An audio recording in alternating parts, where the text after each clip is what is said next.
The man known to history as Sir Hugh Dowding, later 1st Baron Dowding of Bentley Priory, was born in the village of Moffat, around 50 miles south of Edinburgh, on the 24th of April 1882. Although born in Scotland, both of Dowding's parents originally hailed from southern England. Hugh's father, Arthur Dowding, came from a family of clergymen in Wiltshire. After attending Winchester College, one of England's most prestigious public schools, he studied at New College, Oxford, before becoming a teacher. Arthur was teaching at Fettes College in Edinburgh, one of Scotland's most illustrious schools, when he set up St Ninian's Boys' Preparatory School in Moffat in 1879. In 1880, Arthur married Maud Tremenhere, the daughter of Lieutenant General Charles Tremenhere, who served as a military engineer in India. Hugh was to be the eldest of 4 children born to Arthur and Maud between 1882 and 1889. After Hugh, there was a daughter named Hilda, followed by 2 more boys named Arthur and Kenneth. Unlike other boys of his social background, the young Hugh Dowding was not sent to boarding school, and was instead taught by his father at St Ninian's. Hugh later recalled that from a young age he developed a habit of challenging received wisdom, which would make him an unruly subordinate during his military career. In 1896, at the age of 14, Hugh left St Ninian's and went to Winchester College, where he remained for the next 4 years.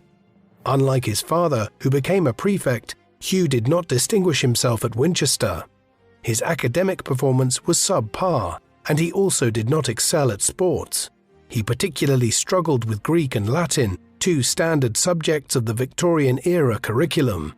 As a result, he could not follow in his father's footsteps by going to the University of Oxford. Instead, he decided to embark on a military career and enrolled at the Royal Military Academy in Woolwich in September 1899. While he hoped to become a military engineer like his maternal grandfather, due to poor examination results, Dowding was instead commissioned as a 2nd lieutenant in the Royal Garrison Artillery in August 1900. The young artilleryman was first deployed to the Rock of Gibraltar, a major British naval base at the time, guarding the mouth to the Mediterranean. In late 1901, he was transferred to Colombo, Ceylon, modern-day Sri Lanka, where he began to play polo, a sport that would become one of his favorite social pastimes. Several months later, Dowding's company moved to Hong Kong, where he was promoted to lieutenant in May 1902. Dowding later recalled his time in Hong Kong fondly, as there were plenty of opportunities for polo, horse racing and yachting. He was still there when Japan launched an attack on the Russian naval base at Port Arthur in Manchuria in February 1904, marking the beginning of the Russo-Japanese War. As the Japanese laid siege to Port Arthur, trapping the Russian Pacific Fleet inside the harbor, the Russians dispatched their Baltic Fleet around the world to relieve the Pacific Fleet. During the course of these events, the British at Hong Kong were on high alert, as the British had 2 years earlier agreed an alliance with the Japanese. Though they did not intervene before the Russian Baltic Fleet, having sailed around Africa to the Far East, was annihilated by the Japanese at the Battle of Tsushima in May 1905, bringing the war to an end. In April 1904, the 22-year-old Dowding was transferred to a mountain battery near Rawalpindi in the Punjab in the north of the British Raj. He would spend the next 6 years of his life in this mountainous corner of northern India. There were plenty of opportunities for polo and shooting, and despite the rainy conditions, he enjoyed being in the remote mountains. By 1910, the 28-year-old Dowding sought permission to attend the British Army's Staff College at Camberley in Surrey. His commanding officers refused, and instead he was transferred to an Indian battery at Dehradun in the foothills of the Himalayas. Dowding later claimed that this was the most enjoyable posting of his military career. Nevertheless, in 1911, when he was granted his wish of returning to England, he left and was soon admitted to Camberley a few months short of his 30th birthday in January 1912. While at Camberley, Dowding believed that his instructors were sticking too rigidly to old doctrines. As far as Lieutenant Dowding was concerned, his teachers at Camberley continued to put an unreasonable amount of faith in the efficacy of cavalry divisions, despite their glaring vulnerability to modern machine gun and artillery fire. They also failed to appreciate the potential military applications of the newly emergent airplanes for both reconnaissance and offensive warfare. During his time at the Staff College, Dowding's reserved manner earned him the nickname Stuffy from his peers. Though this was also the time he made his first visit to Switzerland with his family and acquired a lifelong passion for skiing, later serving as president of the Ski Club of Great Britain in 1924 and 1925. In August 1913, following exactly 13 years of military service, Dowding was promoted to captain. In order to acquire a better understanding of the military potential of airplanes, Dowding learned to fly privately and received his pilot certificate on the 20th of December 1913, the same day as his graduation from Camberley. While he intended to remain in the army, in early 1914 he attended a flying course in Upavon in Salisbury, organised by the Royal Flying Corps, the British Army's air arm founded in 1912.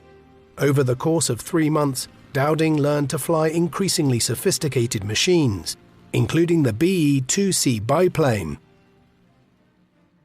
A brief period followed for Dowding with a regiment in the Isle of Wight.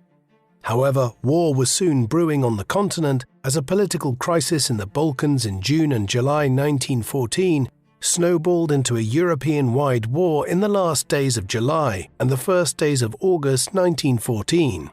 After years of growing tensions amongst the great powers over everything from colonial rivalry to border disputes, the First World War, which now began, pitted Britain, France and Russia against Germany, the Austro-Hungarian Empire and the Ottoman Empire, with numerous smaller powers involved as well. With the commencement of the conflict in August 1914, Dowding reported as a qualified pilot to the RFC. His first task was to help organise 4 squadrons to support the British Expeditionary Force sent across the English Channel to fight the German invasion of Belgium and France. In early October 1914, he joined 6th Squadron as an observer and spent time in the air over Belgium and northern France, reporting what he was seeing on the ground. At this early juncture in the war, all sides were simply using airplanes for reconnaissance missions. But this situation would soon change as pilots began affixing guns to their planes. Before long, bombs were also being dropped from ever larger and more sophisticated models. On the 29th of November, Dowding's squadron was organised into 2nd Wing, based in Saint-Omer in Normandy. Not long after, Dowding became a fighter pilot, and in early 1915 he was appointed as a flight commander in Major Hubert Musgrave's 9th Squadron, which was tasked with communicating with artillery batteries by wireless telegraphy to provide real-time data on the accuracy of their firing. After Musgrave returned to the army, Dowding replaced him as commander. Dowding's 9 Squadron consisted of a talented group of 14 pioneering officers, of which 4, including Dowding himself, would rise to the rank of Air Marshal.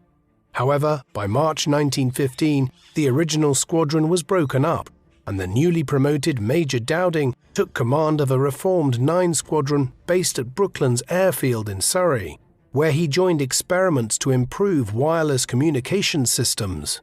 Although Dowding had no pilots with him and was obliged to train 2 newly commissioned officers to fly, he was fortunate to be supported by Charles Edmund Prince, a former employee of the Marconi Company, a pioneer of telecommunications. In order to avoid the delays associated with army procurement procedures, Dowding and Prince went to Marconi's offices, where the former distracted the storekeeper with tales of dogfights while the latter stole what was needed for their experiments. Using a higher quality valve, Prince built a radio set 4 times lighter than the official set with 4 times the range. However, even after tests demonstrated that Prince's creation was more effective, the War Office refused to adopt the new model. In July 1915, after 4 frustrating months running up against military bureaucracy, Dowding was ordered back to France to take command of 16 Squadron. By the summer of 1915, the RFC came to the realization that its planes were being outmatched by the German aircraft, in particular the Fokker E-3 monoplane, which could fire through its propeller. Military aviation was still in its infancy, and during the Battle of Loos in September 1915, Dowding found himself in the air with one of his pilots when ice began to form on the wings and the instruments began to malfunction. After losing course and running out of fuel, Dowding was fortunate to land behind British lines. During Dowding's 6 months in command, 16 Squadron only brought down a single plane, and Dowding's leadership divided opinion among his subordinates. He was not a very good pilot himself and was rarely in the air. His reserved demeanor kept him at a distance from his juniors, but he also improved living conditions for his pilots, refused to blame them for crashes, and recognized that they were burdened with responsibilities beyond what they were trained for. In January 1916, Dowding returned to England and was promoted to lieutenant colonel, while taking command of 7 Wing based in Gosport in Hampshire. For 6 months, he was responsible for organizing defenses against night raids from German Zeppelins, airships which were widely used for bombing missions during the First World War. Dowding found himself during this time with limited resources and only vague instructions from the War Office. He returned to France in June as commander of 9 Wing, which supported the Somme offensive that began on the 1st of July 1916, one of the largest engagements of the entire war. The Royal Flying Corps lost 545 men over the 6 months of the Battle of the Somme. Dowding's performance and leadership during this was perhaps open to criticism, but the one thing that he was trying to do was innovate in terms of aerial tactics, something which was very necessary in an age when aerial warfare was still evolving.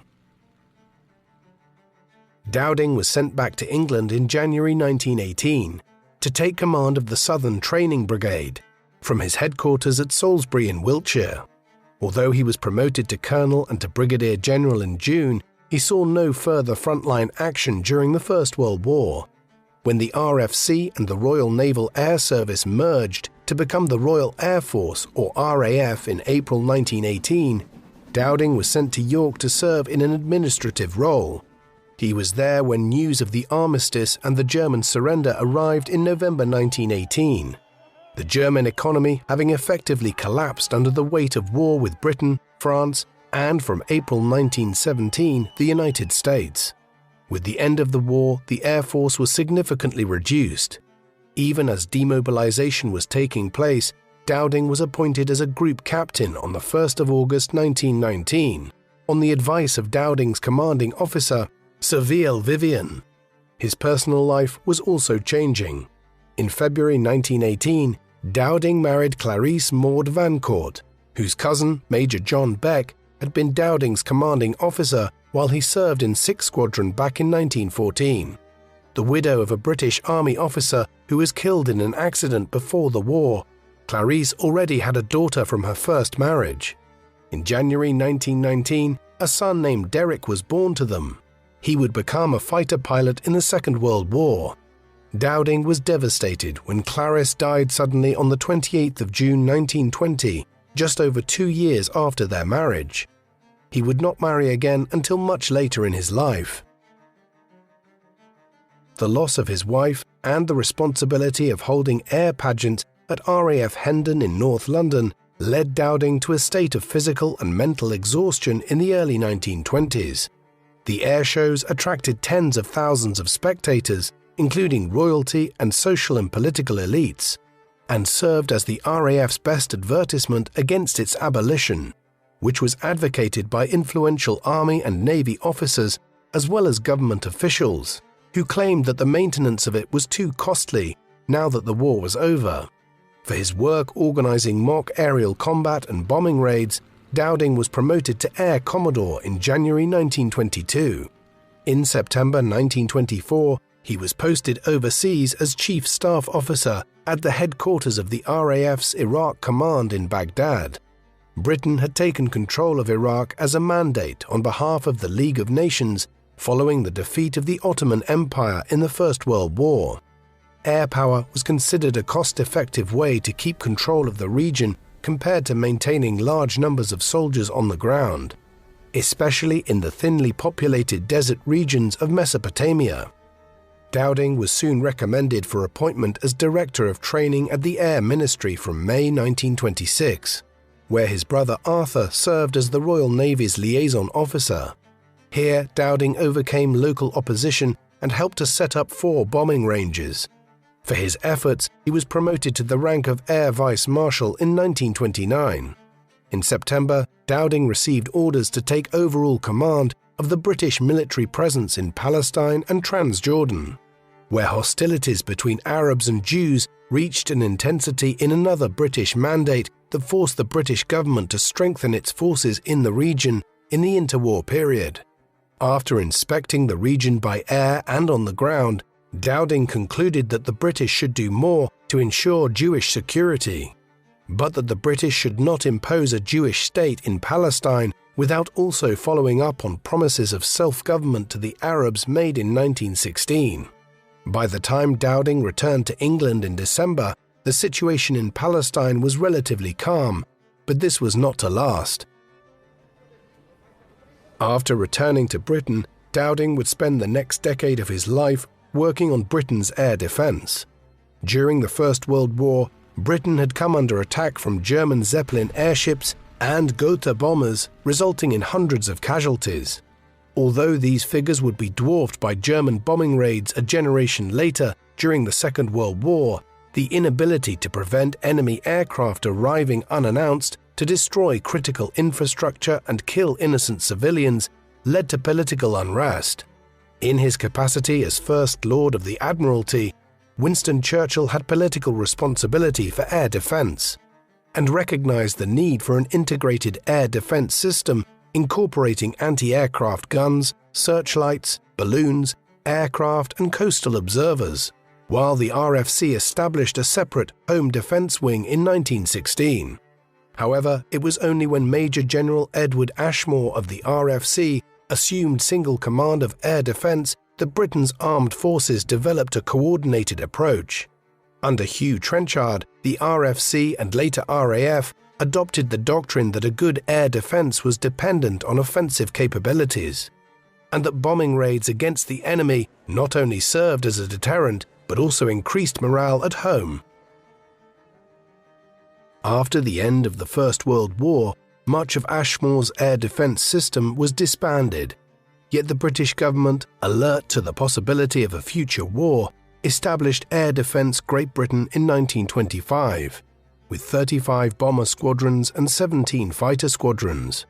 The same year, the Home Office created an observer corps, consisting mostly of unpaid volunteers manning a network of observation posts in southeastern England, equipped with telephones.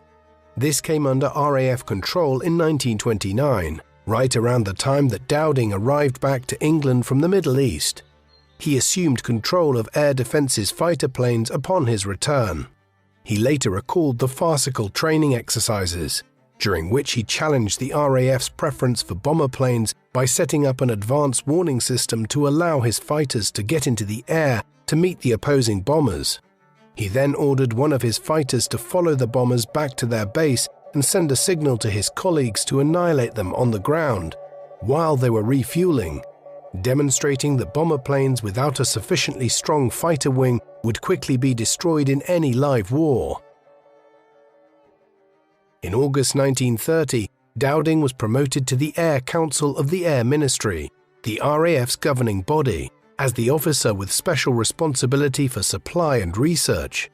Not long into his stint, he approved the airworthiness of the R-101, a new airship which exploded after crashing in France on its maiden voyage in early October, killing 48 of the 54 people on board, including Lord Thompson of Cardington, Secretary of State for Air in the British government. Dowding had little experience of airships and later admitted that although he had been on board a 16-hour trial flight, he had been too willing to accept overly optimistic technical reports of their safety without further trials.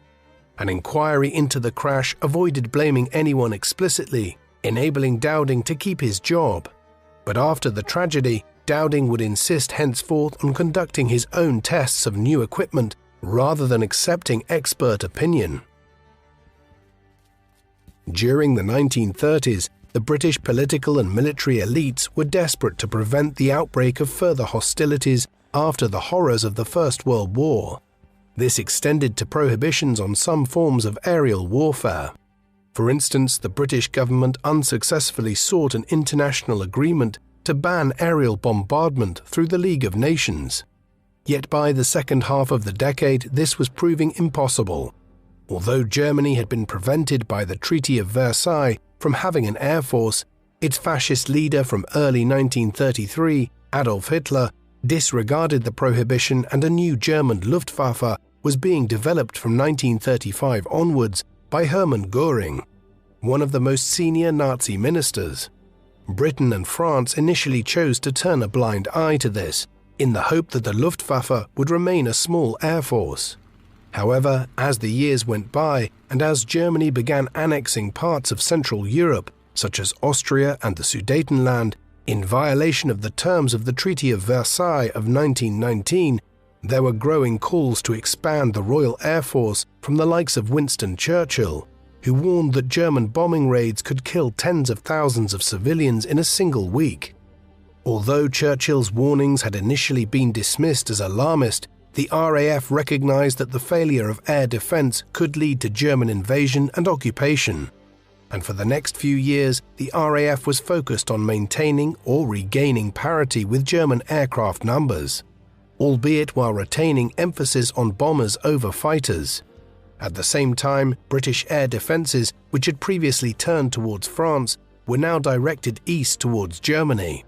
Dowding, who had been promoted to full air marshal in January 1933 and received a knighthood in June, recognized that Britain's air defences were no match for the German threat, and British fighters did not have time to take to the skies to meet German bombers in the air before they attacked. An RAF exercise in August 1934 found that, under certain circumstances, Britain's air defences were vulnerable to raids by a paltry enemy force of as little as 5 bombers. As a result, Dowding was appointed to a subcommittee of the Committee of Imperial Defence focusing on air defence. One of his initial recommendations was the replacement of outdated wooden biplanes with new monoplanes with metal airframes. After attending many trials of aircraft and weaponry, Dowding concluded that British military aircraft were lagging behind their continental European powers and proposed that the Air Council should open up a new position focusing solely on research and development. In January 1935, Dowding was himself appointed to the position and gave up his responsibilities for supply and organization. Dowding encouraged the production of fighter aircraft, armed with 8 machine guns mounted on the wings, capable of firing 1,000 rounds a minute.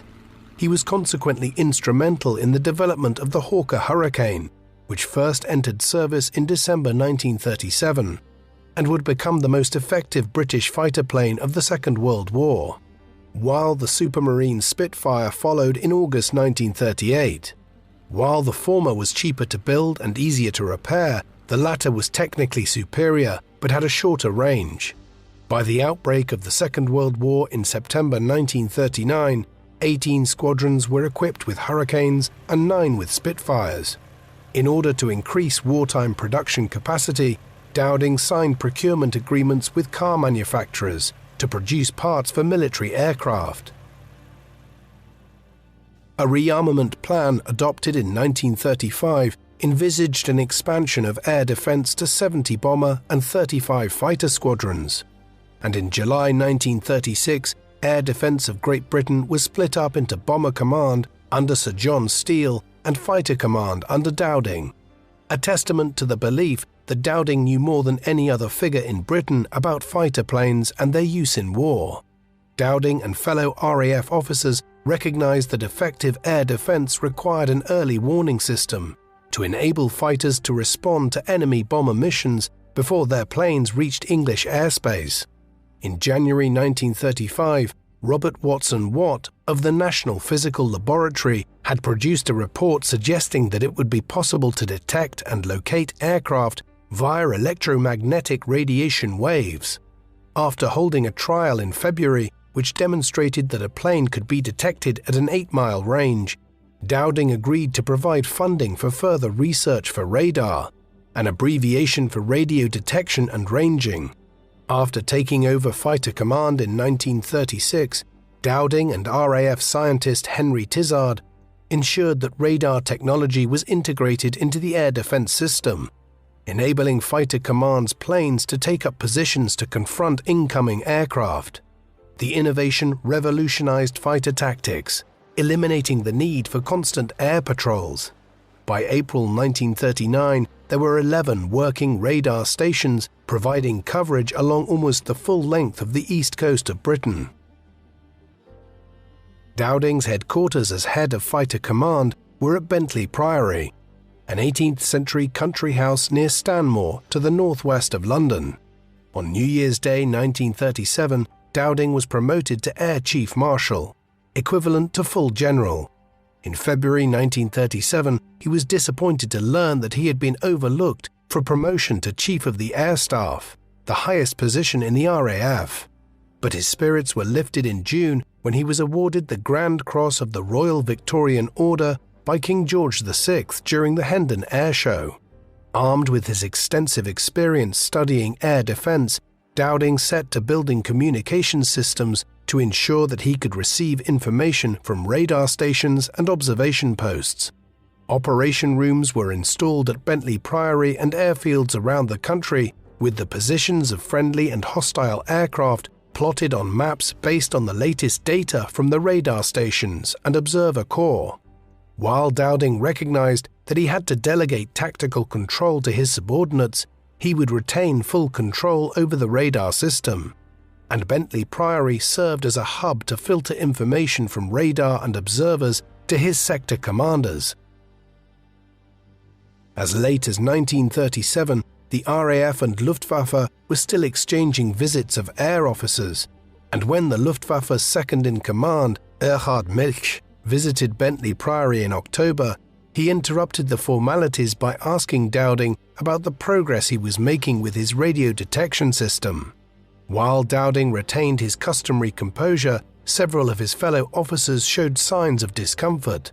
Milch then informed Dowding that the Luftwaffe was developing its own radar system and was confident that the Germans would win the race. Although Milch would be mistaken, there were still several problems Dowding had to solve before radar could be used by his fighters. It was only in March 1939 when scientists came up with an identification device to distinguish friendly aircraft from enemy aircraft, and by October 1940, virtually every RAF plane was fitted with it. In early 1937, Dowding developed a comprehensive plan for air defense, one which required 45 fighter squadrons, 1,200 heavy anti-aircraft guns, and up to 5,000 searchlights. Dowding argued that while offensive capabilities were required to win a war, an effective air defense was essential to ensure Britain could survive enemy attack and had the time to prepare for offensive action. The RAF's preference towards bombers was partly encouraged by a desire to convince the government that air power alone could win a war, as it competed with the Army and Navy for defense funding. In mid-1937, the Air Ministry determined that more than 1,400 bombers were required to confront the Luftwaffe, but only around 500 fighters. But by late 1937, Sir Thomas Inskip, the Minister for Coordination of Defence, convinced the Prime Minister, Neville Chamberlain, that defence ought to be prioritised over offence. Acknowledging that Britain's aircraft production could not catch up with Germany's in the short to medium term, and that fighters were cheaper to produce than bombers. Despite a series of increasingly ambitious rearmament plans from the mid-1930s, even after the Hurricane and Spitfire entered service in 1938, the fighter planes at Dowding's disposal were still predominantly biplanes, and it was not until 1939 that Hurricanes and Spitfires were produced in large numbers. Dowding's efforts were further undermined by disagreements about tactics. he believed that it was most effective for fighter planes to chase down enemy bombers and attack them from behind. But several of his colleagues, including Sholto Douglas, Assistant Chief of the Air Staff, favored two-seater fighters such as the Bolton Paul Defiant, which had a 4-gun turret at the rear and nothing firing forwards, forcing the pilot to fly in front of the enemy to enable his gunner to open fire at the enemy, with both men unable to coordinate or help each other in the heat of battle.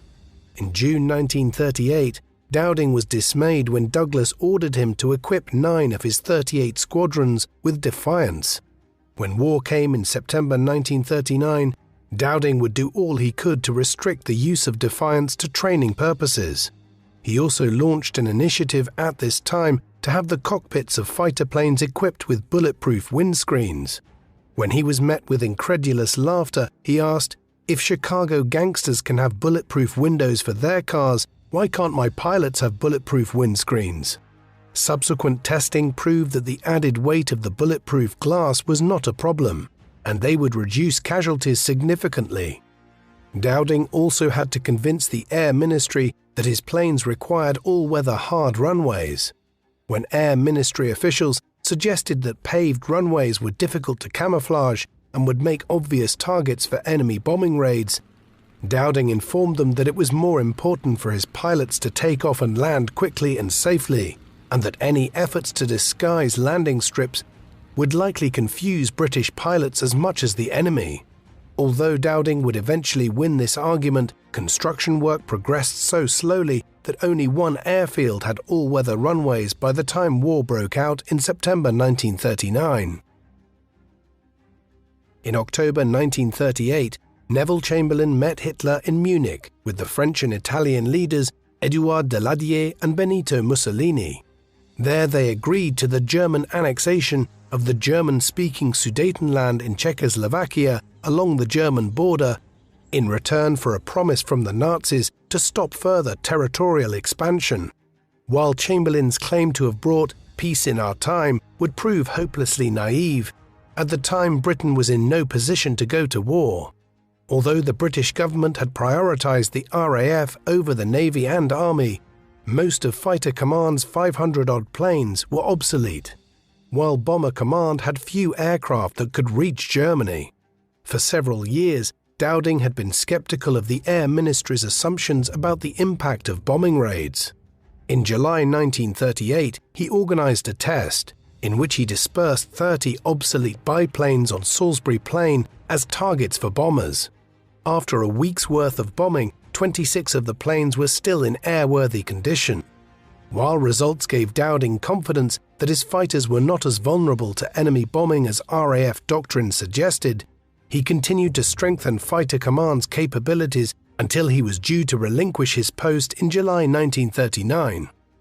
In the event, Dowding's term was extended when his designated replacement, Sir Christopher Courtney, was injured in an accident. Then the Second World War broke out in September 1939, when Germany invaded Poland. Britain and France responded by declaring war on the Nazi regime. Britain could do nothing to prevent the swift conquest of Poland, but minor Luftwaffe raids over the English Channel were taking place in the 8 months from September 1939 to May 1940. This gave Dowding valuable time to improve his air defense system both on the ground and in the air.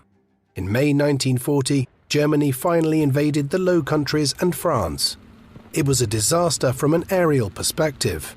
Almost immediately, the Luftwaffe destroyed much of the French Air Force on the ground, while German tanks rolling through the Low Countries into northern France ensured that the French armies on the eastern border could not respond in time.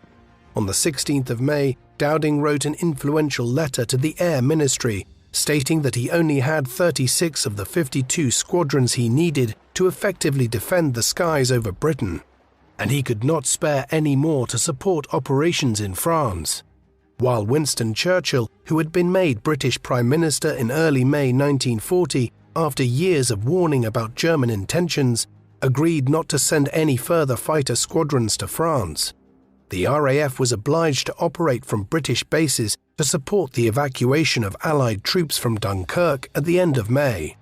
Dowding entrusted tactical command to to Air Vice Marshal Keith Park, a New Zealander who had been his deputy at Fighter Command until April 1940.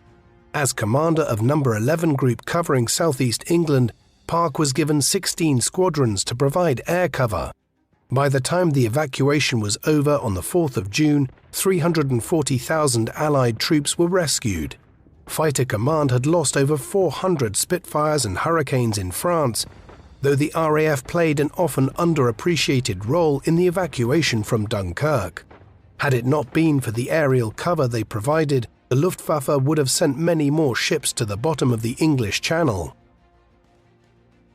By July 1940, with the French completely defeated, German eyes turned to knocking Britain out of the war.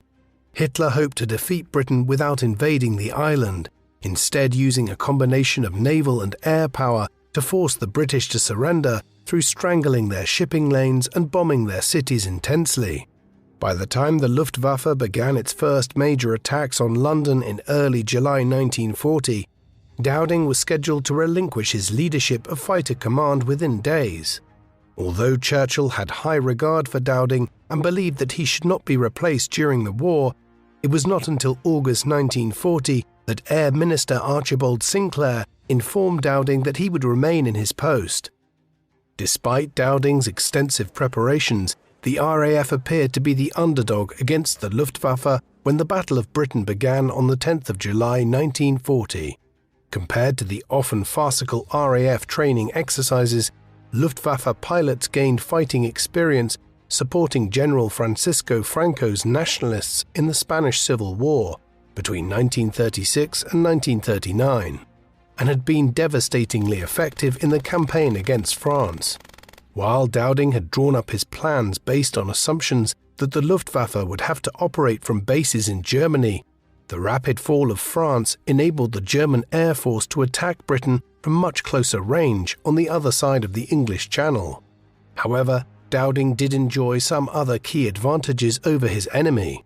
While the Luftwaffe initially enjoyed a numerical advantage, by 1940 British factories were producing almost 500 fighters a month, compared to fewer than 200 in Germany, where there was a growing focus on bomber planes. The increase in British aircraft production owed much to Lord Beaverbrook, the newspaper magnate whom Churchill had appointed Minister of Aircraft Production and who was one of Dowding's champions within the government. Meanwhile, the Luftwaffe lacked a heavy strategic bomber that could inflict the scale of destruction Hitler demanded, and its fighter planes, primarily the Messerschmitt Bf 109, were less maneuverable than the Hurricane and Spitfire. That the British had these technical advantages by 1940 was owing to the innovations Dowding had introduced during the 1930s.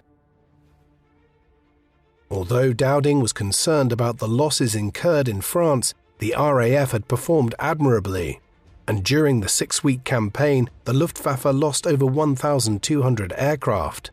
Nevertheless, Dowding was relieved that the Luftwaffe did not attack Britain in force until July. The Luftwaffe had over 1,300 bombers and 1,000 fighters available by that time, including around 750 Messerschmitt Bf 109s, while Dowding had 450 Hurricanes and 300 Spitfires at his disposal. In Dowding's assessment, he had to prevent the Luftwaffe from gaining air superiority for the next 3 or 4 months, until the onset of poor weather in the winter across the English Channel would hamper German aerial plans. Then, by the late spring and summer of 1941, Britain's air defense would be significantly strengthened, and there was hope that the United States would join Britain in the war. Dowding delegated tactical control to 4 group commanders. Keith Park's No. 11 Group in the southeast was given 23 squadrons. Sir Quintin Brand's No. 10 Group covered the southwest with 10 squadrons. Trafford Leigh-Mallory's No. 12 Group's 14 squadrons were responsible for East Anglia and the Midlands, while Richard Sewell's 13 Group had his 14 squadrons spread out in an arc from Northern Ireland via Scotland to Newcastle. Although the name had been coined by Churchill in a parliamentary speech on the 18th of June, the Battle of Britain was more of a campaign with several distinct phases. Between the 10th of July and the 11th of August 1940, the Luftwaffe's main targets were shipping and naval bases in the English Channel and along the south coast of England. These targets were very close to France, and radar stations could not detect enemy aircraft in time before they struck them. Thus, Dowding was compelled to maintain standing patrols in the air during this initial phase of the Battle of Britain. This left veteran pilots exhausted and prone to making mistakes.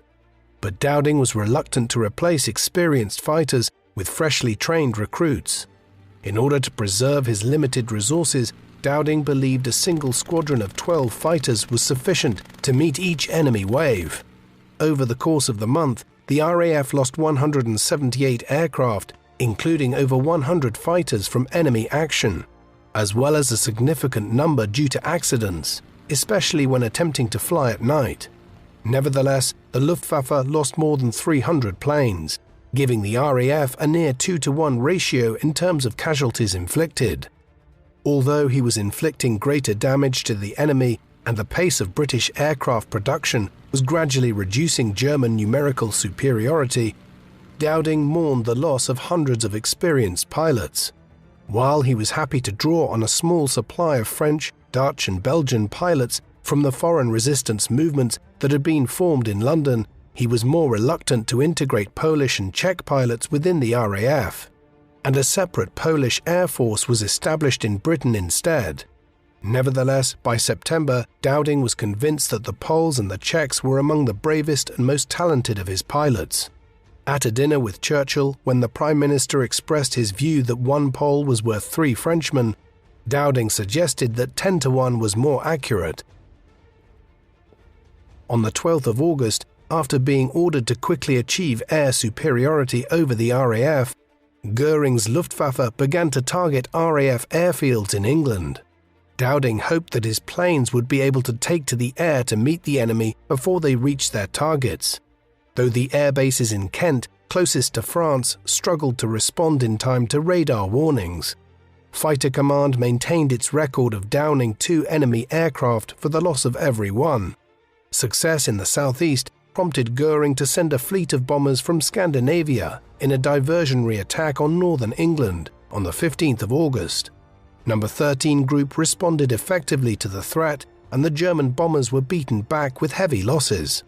The following day, Churchill visited one of the RAF headquarters at Uxbridge, while No. 11 Group was responding to several waves of Luftwaffe attacks. As he was leaving, Churchill remarked that, "Never in the field of human conflict has so much been owed by so many to so few," a line that he repeated in Parliament 4 days later. On the 24th of August, the Luftwaffe changed its tactics by employing a larger number of smaller formations, with bombers protected by close escorts.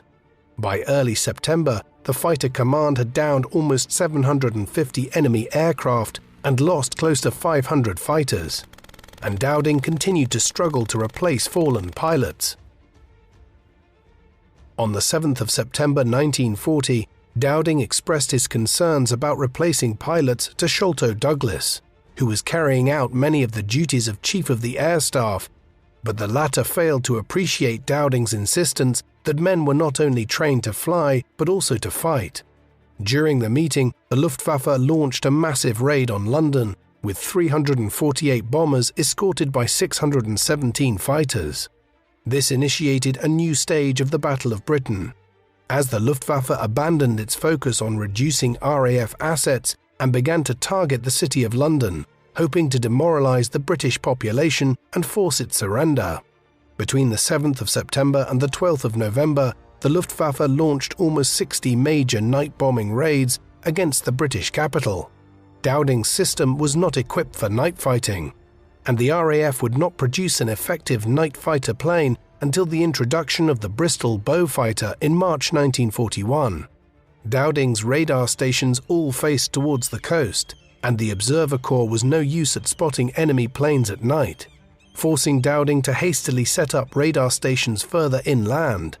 The RAF was under political pressure to do something in response to the raids on London, and Douglas proposed assigning more Hurricanes for night fighting, overruling Dowding's objections that they were useless without airborne radar systems, which were not yet available.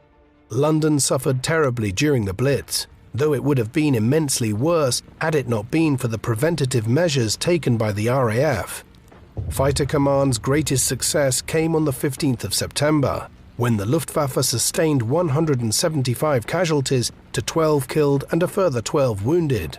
Around this time, Hitler acknowledged that Operation Sea Lion, his planned amphibious invasion of England, had to be postponed as the aerial and naval campaigns had not been successful enough. Despite Dowding's success in resisting wave after wave of attack from the Luftwaffe, his leadership of Fighter Command came under criticism from several subordinates. Trafford Leigh-Mallory, commander of 12 Group, was unhappy that he had been relegated to a supporting role to Park's No. 11 Group. In his attempt to secure a more active role, Leigh-Mallory supported Douglas Bader's big wing theory. A brilliant pilot, Bader had returned to the cockpit after losing both his legs in an accident in 1931. Using sheer upper body strength to use his prosthetic legs to push a custom-fitted set of pedals. By September 1940, he was leading one of No. 12 Group squadrons based at Duxford in Cambridgeshire. Keen for more action himself, Bader proposed a large formation of 3 squadrons from No. 12 Group to take off immediately upon receiving news that the enemy was organizing a raid to intercept the enemy at high altitude. Without any supporting evidence, Bader claimed to Leigh-Mallory that he had used these tactics to repulse 100 enemy aircraft with only 10 Hurricanes. On the 17th of September, Leigh-Mallory reported to Dowding on further successes of big wing formations. While Park was prepared to allow squadrons from No. 12 Group to relieve exhausted squadrons of his No. 11 Group, Air Ministry officials endorsed big wing instead. Despite Bader's claims, the larger wings took longer to form, and on several occasions the British fighters were not in place to face German attacks. In October, Dowding attended a conference to discuss fighter tactics, where he and Park were opposed by Leigh-Mallory and Bader. Sholto Douglas appeared determined to brush aside Dowding's objections and ruled in favour of big wing. On the 13th of October 1940, Hitler announced that Operation Sea Lion would be postponed until the following spring. But it was not until December that the plans were scrapped entirely. Meanwhile, the night bombing raids continued with great intensity.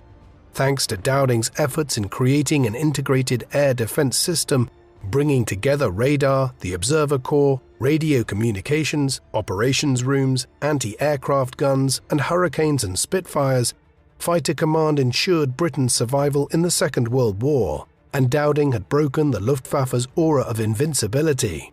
While Fighter Command's successful defense of Britain from Nazi invasion in the summer and autumn of 1940 ranks alongside the defeat of the Spanish Armada in 1588 and Horatio Nelson's victory at Trafalgar in 1805 in the annals of British military glory, its chief architect was soon demoted.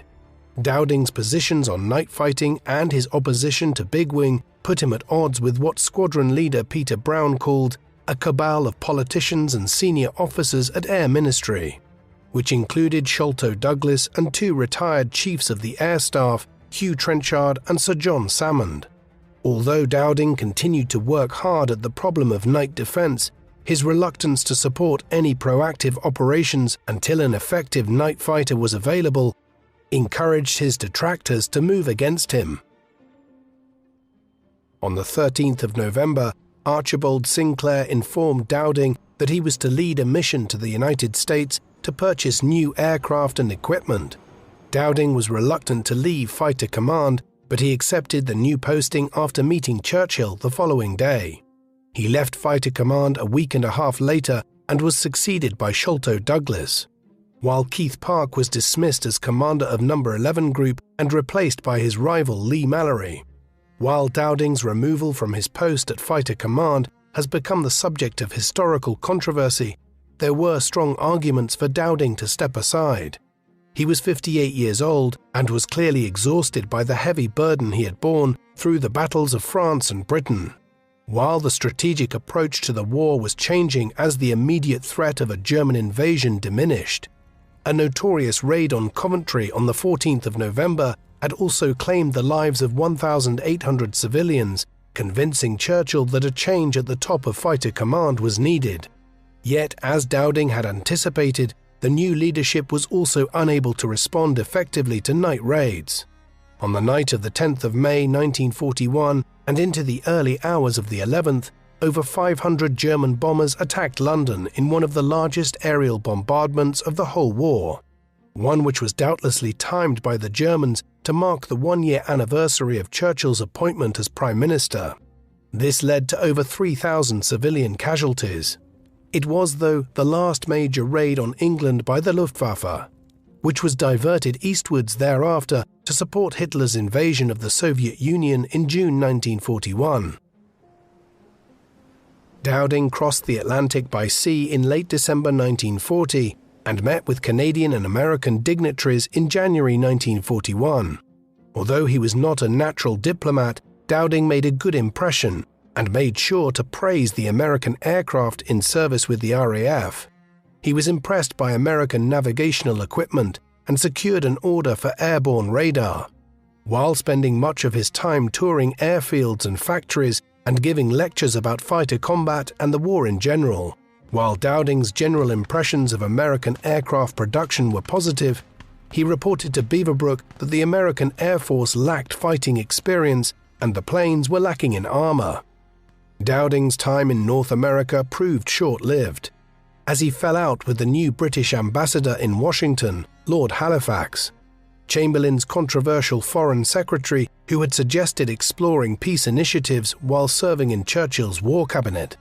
While Halifax encouraged Americans to subscribe to the RAF Benevolent Fund, Dowding objected to this and believed it was humiliating to be asking for American donations.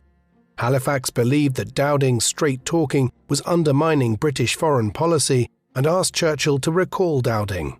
While Churchill and Beaverbrook initially hoped that Dowding would remain in America, Dowding himself wanted to return to Britain. In April, Dowding was working on plans to transport American airmen to Britain and decided to test things out by making the journey home in a converted bomb bay in early May.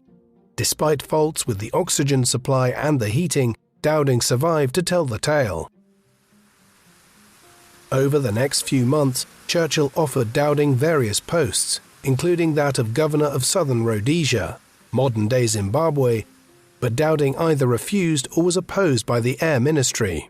When a pamphlet about the Battle of Britain was published by the Air Ministry in 1941, neither Dowding nor Park were mentioned by name, an omission that required the intervention of Churchill in order for it to be corrected. Dowding worked on his own account of the Battle of Britain, a book which he entitled 12 Legions of Angels, but the book was not published until 1946 due to fears that the information within it would be useful to the Germans.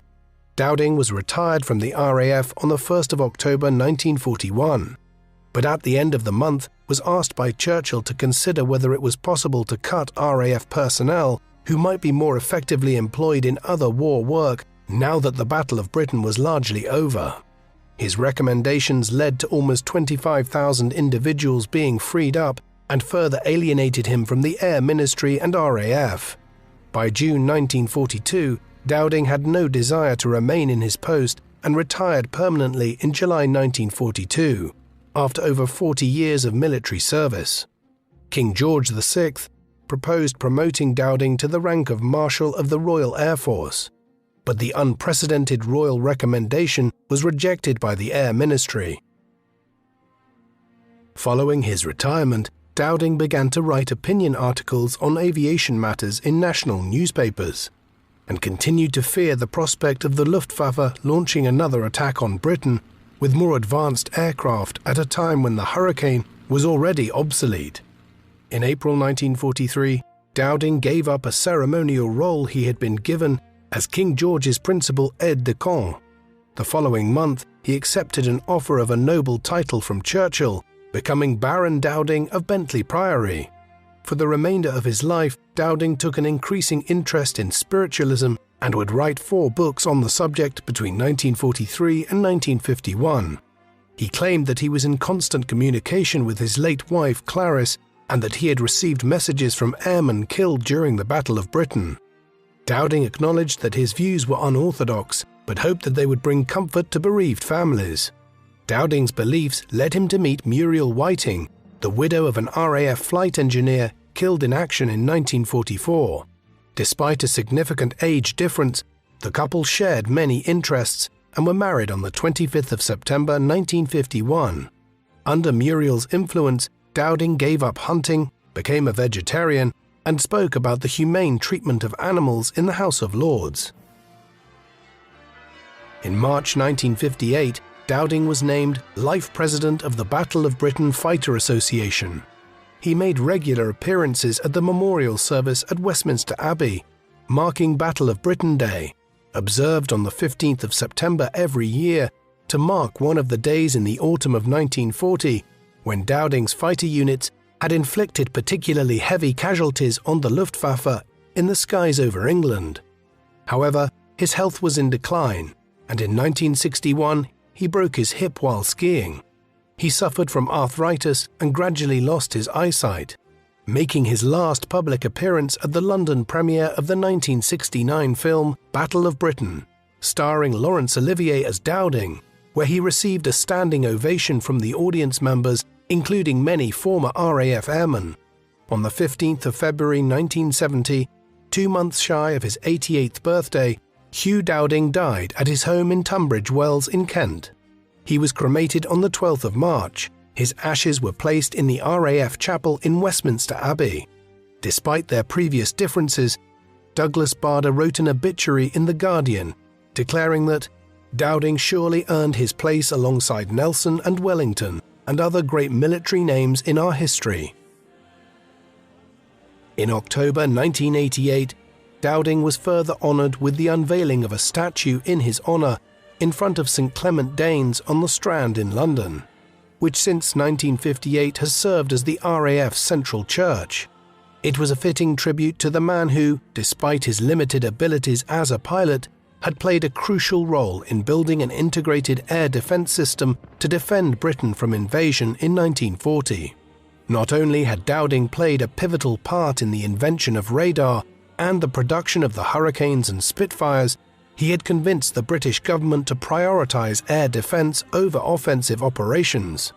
Contrary to received RAF wisdom, he had resisted political pressure to sacrifice his fighters for little reward during the Battle of France, and during the Battle of Britain he ensured that the country was protected from all directions, while having full confidence in Keith Park's ability to respond to each successive wave of enemy attack over the English Channel.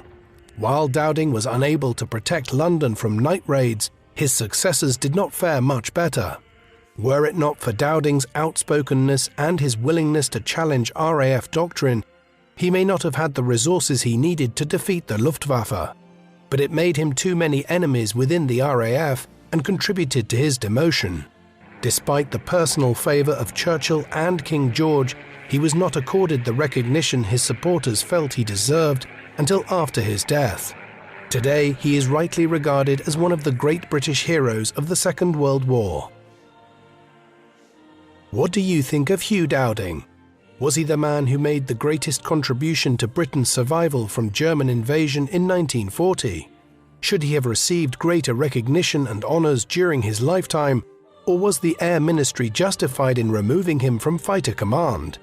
Please let us know in the comment section. And in the meantime, thank you very much for watching.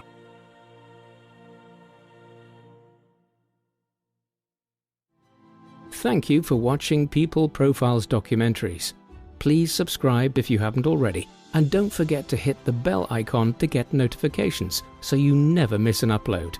If you would like to watch our videos with no adverts of any kind, listen to audio podcast versions of our videos, discuss history with other People Profiles fans, and much, much more, go to peopleprofiles.com and become a member for as little as $2 per month.